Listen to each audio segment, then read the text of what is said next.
With StoneFusion, storage administrators can map public cloud object storage to the appliance.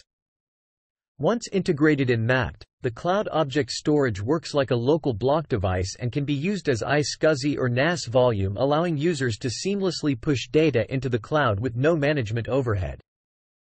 In this demo, we'll show you how to integrate public cloud S3 object storage with your StoneFusion appliance. Under the Resources menu, click Create Object Storage. From the drop-down menu, you can select the preferred object storage. You can choose Amazon AWS S3. Enter your AWS details and name this bucket. The named bucket will appear in the resources summary and can be used as a block device for creating iSCSI volumes or NAS. The second option in the drop-down is Compatible S3 Storage. This includes S3-compatible public cloud storage providers like Backblaze, Wasabi, and others, apart from AWS and Azure. The only difference between this and the AWS option is the S3 endpoint URL. The rest is the same. The third object storage option in the drop-down is Microsoft Azure Blob.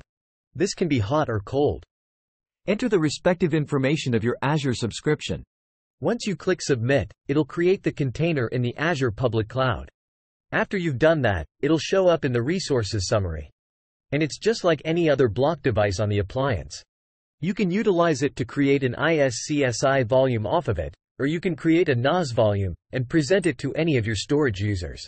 That's the simplest way of pushing data to the cloud and present it to a file system-based file explorer. It's important to note that this cloud integration is geared towards archive use cases. So storage administrators need to make sure that they're not using the integrated cloud for any volatile data. That is data that'll be frequently accessed or deleted. Contact StoneFusion to request a free StoneFusion test drive.